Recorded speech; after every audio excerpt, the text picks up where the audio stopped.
Hi friends, 69,000 शिक्षक भर्ती में एक बार फिर से आपका स्वागत है। और 69,000 शिक्षक भर्ती में न्यायालय में कुछ भी बदलाव होने पर चयन सूची को फिर से बदला जाएगा, या सबसे बड़ा सवाल ये है कि सरकार को उतने ही पद जोड़ेगी। क्योंकि सरकार ने जो स्टैंड लिया 31,661 पदों पर नियुक्ति करने का, ये कहीं ना कहीं फिर से एक बार अभ्यर्थियों को कोर्ट का रुख करने के लिए, क्योंकि यदि एमआरसी को लेकर जो एनसीबीसी आयोग ने सरकार को समय दिया था वो समय भी अब ख़त्म होने को है। दूसरा जो दोबारा समय दिया है मैं उसकी बात कर रहा हूँ। और इसके अलावा कॉमन नंबर पर भी सुनवाई है। और जज साहब जो आपका जस्टिस यू ललित सर हैं, उनकी बेंच बैठ रही है 28 और 29 सितंबर को, 28 और 29 को। तो कहीं भी कभी भी कुछ भी हो सकता है। सबसे बड़ा स्टैंड की बात यह है कि सरकार जो इस समय स्टैंड ले रही है, क्या उसके क्या परिप्रेक्ष्य हैं और वो किन संदर्भों में उचित है और अनुचित है। यदि हम न्यायालय की बात करें तो न्यायालय के यदि बिहाफ पे देखा जाए तो ये देखा जाएगा कि जो एक भर्ती है वो पूरी एक ही है, तो सरकार उस भर्ती को दो हिस्सों में क्यों करना चाह रही है।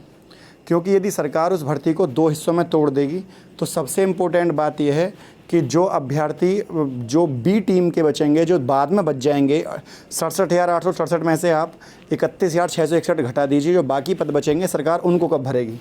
आज तक का शिक्षक भर्ती का रिकॉर्ड रहा है, जब भी पहली भर्ती हो गई है दूसरी भर्ती कभी भी समय से नहीं हुई है।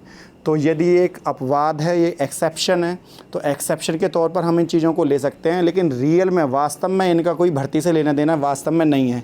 क्योंकि उन्हीं तथ्यों पर विश्वास किया जाता है जो तथ्य पहले कभी सत्यता की कसौटी पर खरे उतरे हों। तो आज तक कभी भी दोबारा भर्ती जो सेकंड पार्ट है वो आप चाहे वो 72,000 को भर्ती हों, 12,460 भर्ती हों, या कोई भर्ती उठा के देख लीजिए आप। मैं भर्ती नहीं गिनवाना चाहता कौन कौन सी भर्तियाँ टिकी हुई हैं, लेकिन शिक्षक भर्ती में जब भी फर्स्ट पार्ट हो गया है सेकंड पार्ट को काफ़ी समय लगा है। हालांकि 29,000 शिक्षक भर्ती में सब चीज़ें कयास ऐसे लगाए जा रहे हैं कि सारी भर्ती समय से ख़त्म हो जाएगी, लेकिन फिर भी कहीं ना कहीं एक प्रश्न चिन्ह जो है पूरी शिक्षक भर्ती प्रक्रिया पर लगा हुआ है। पहली बात। दूसरी बात, एमआरसी को लेकर जो इतना बड़ा एनसीबीसी ने स्टे लगा रखा है, आखिर एनसीबीसी ने कुछ ना कुछ स्टे जानबूझकर ही लगाया होगा, कुछ सोची समझी बात होगी एनसीबीसी की, कुछ तो आधार होगा ही जो एनसीबीसी बिल्कुल भी स्टे हटाने के लिए तैयार नहीं है। और यदि एनसीबीसी उस पर से स्टे नहीं हटा रहा है तो इसका सीधा सीधा अर्थ ये निकल जाता है कि 69,000 भर्ती अभी भी कोर्ट में पड़ी रहेगी। सरकार आधी भर्ती करेगी क्योंकि आधी पर कोई केस नहीं है। जज साहब ने पहले ही कह दिया है कि यदि सरकार चाहे तो बचे हुए पदों पर भर्ती कर सकती है। और यदि सरकार भर्ती नहीं करना चाहती है या सरकार को भर्ती करनी है तो सरकार क्यों ना सारे पदों पर एक साथ करे। ऐसी समस्या वाले कार्य क्यों कर रही है सरकार, तो ये अपने आप में एक बहुत बड़ी बात है। और यदि सरकार इस तरह की प्रक्रिया को अपना भी रही है, यदि सरकार इस तरह की भर्ती प्रक्रिया को कर रही है पूरा, तो पूर्ण करने के पीछे सरकार का क्या सोच है, किस सोच के साथ सरकार भर्ती कर रही है, सबसे इम्पोर्टेंट बात यह है।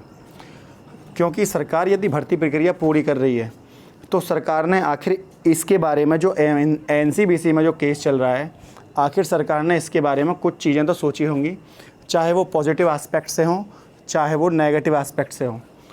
और यदि वो पॉजिटिव एस्पेक्ट से सोची गई चीज़ें हैं तो सरकार ने सरकार पूरी भर्ती करने के बाद, मान लो कल को 29 तारीख को ऑर्डर आया, 29 तारीख को ऑर्डर आया, 60-65 जीत गया और बीएड जीत गया। तो 60-65 और बीएड जीतने के बाद और सरकार जब तक पहली लिस्ट की काउंसलिंग की उद्घोषणा कर चुकी होगी तो क्या सरकार फिर उस सूची को बदलेगी।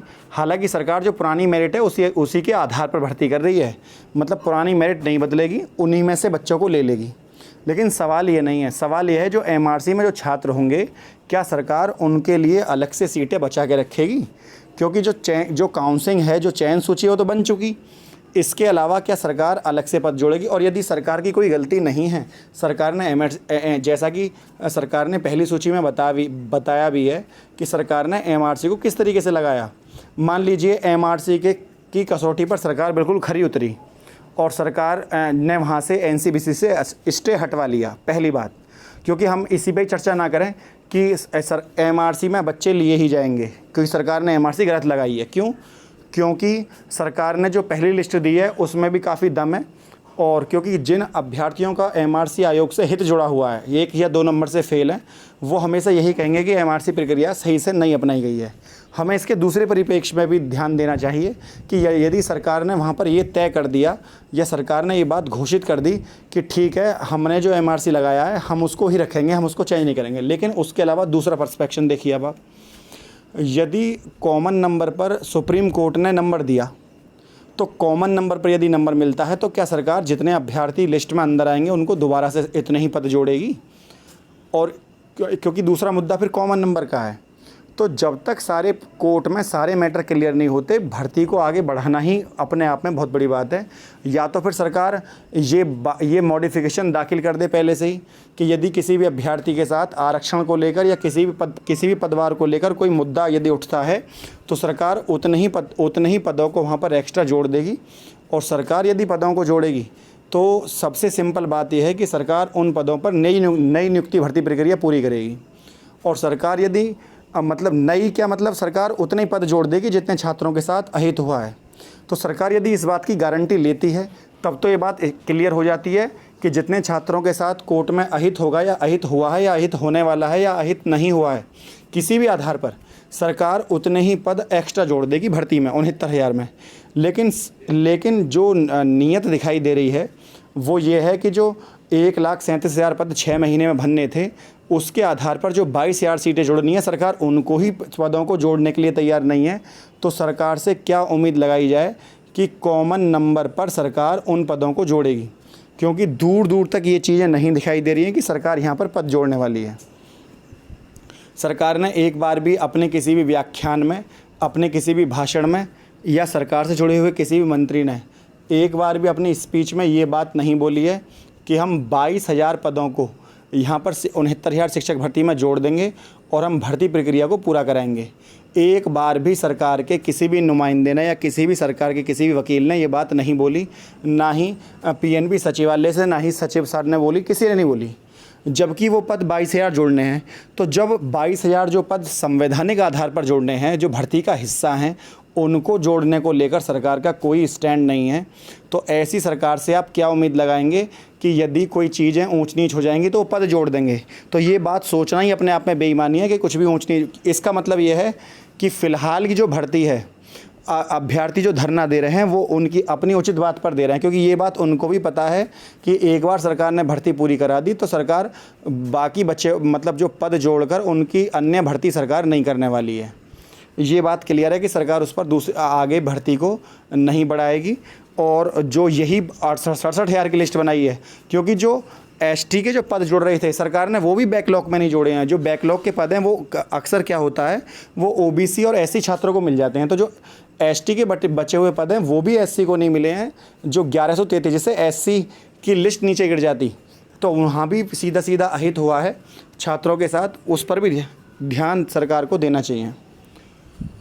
इसके अलावा एक स्टैंड की बात और करेंगे। दूसरा स्टैंड ये है, EWS पर लिस्ट केस चल गया, आप डेट लग गई 11 नवंबर। तो 11 नवंबर लग गई, जब तक उस भर्ती का फैसला नहीं होता, सरकार ने लिस्ट बना दी, तो क्या यदि उसमें कोई छूट मिलती है या सरकार केस को हार जाती है तो क्या उसमें पद जोड़ेगी? पहली बात।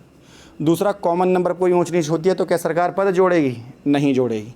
सरकार किसी भी अर्थ में कोई भी पद नहीं जोड़ने वाली, क्योंकि भर्ती है 69,000 की। लेकिन यदि ये भी नियम है, यदि किसी छात्र के साथ अहित हुआ है तो ये नियम बनता है कि सरकार उतने ही पद जोड़कर भर्ती प्रक्रिया को पूर्ण करे। मतलब जितने भी छात्रों के साथ अहित हुआ है, सरकार उतने ही पद जोड़कर भर्ती प्रक्रिया को पूर्ण करे और कोई भी सरकार ऐसा कार्य ना करे जिससे छात्रों का अहित होता हो। तो ये बात अपने आप में ही सवालिया निशान है कि सरकार की नीयत और परिप्रेक्ष्य, इन परिप्रेक्ष्यों में साफ साफ क्लियर है कि सरकार भर्ती में नए पद नहीं जोड़ेगी, और नहीं जोड़ेगी तो छात्रों का धरना करना अपने आप में ही वो अपने आप में ही जायज़ है। क्यों? क्योंकि पिछली बार आंदोलन किया था तो सरकार ने बड़ी जल्दी से 31,661 की लिस्ट लगा दी, माननीय मुख्यमंत्री के भी आदेश आ गए, और ये भी साथ के साथ जब रोज़गार को लेकर नेशनल मीडिया में मुद्दा छाया रहा, ऐसी स्थिति में भी सरकार ने फटाक से पद निकाले कि 6 महीने में भर्ती प्रक्रिया पूरी कर ली जाएगी, 3 महीने में पद निकाले जाएंगे और बाकी जो 3 महीने होंगे उनमें भर्ती प्रक्रिया को पूरा किया जाएगा। तो सरकार के द्वारा इन चीज़ों को बोलना या इन चीज़ों को कहना अपने आप में ये दिखाता है कि सरकार की मंशा भर्ती करने की तो है, लेकिन पद जोड़ने की नहीं है। मतलब सरकार चाहे नई भर्ती निकाल दे, सरकार चाहे नए पद जोड़ दे, लेकिन सरकार इस संदर्भ में कोई भी ऐसा काम नहीं करना चाहती है कि उसमें सरकार को की जवाबदेही कहीं ना कहीं छोटी पड़ जाए या अभ्यर्थियों के सामने कुछ ऐसा पड़ जाए, देखिए हमने तुम्हारे झुकाव में किया है। नीयत साफ़ है, भर्ती प्रक्रिया पूरी करेंगे, कोई दिक्कत नहीं, लेकिन आधे अधूरी पदों के साथ नहीं। आपको लिस्ट पूरी लगानी होगी जिससे छात्रों का अहित ना हो। हर स्टैंड को क्लियर करिए कोर्ट से, उसके बाद आगे चलिए। ऐसी पिछली हबड़ा दबड़ी में काउंसलिंग कराई थी, वो आज तक पूरी नहीं हुई। तो जल्दबाजी में किए गए काम हमेशा जो है कुछ रोक लगा देते हैं भर्ती पर। तो सरकार को इस सभी परिप्रेक्ष्य में भर्ती को बारे में सोचना चाहिए और तब आगे बढ़ना चाहिए। सबसे इम्पोर्टेंट बात जो प्रॉब्लम क्रिएट कर रही है वो ये है, चाहे आरक्षण को लेकर हो, चाहे 22,000 सीटों को लेकर हो, सरकार सारी पदों को और सभी आरक्षणवार सब चीज़ों को क्लियर करके एक लिस्ट बनाए और उस लिस्ट के आधार पर सरकार भर्ती प्रक्रिया को पूरी करे। यदि सरकार भर्ती प्रक्रिया को पूरा करती है 22,000 सीटों को जोड़कर तो स्वागत योग्य है, नहीं तो न्यायालय के दरवाजे खुले हुए हैं सभी अभ्यर्थी का तथागत स्वागत है इन तथ्यों को लेकर। फ्रेंड, यदि वीडियो आपको अच्छी लगी तो वीडियो को लाइक शेयर, चैनल को सब्सक्राइब करना ना भूलें। आज के लिए इतना ही। जय हिंद, जय भारत। और 29 तारीख के इसी महीने के लास्ट में यदि किसी दिन ऑर्डर आ जाए तो आप इसको असंभावना ना समझें, ऑर्डर आने की पूरी उम्मीद है। जय हिंद, जय भारत।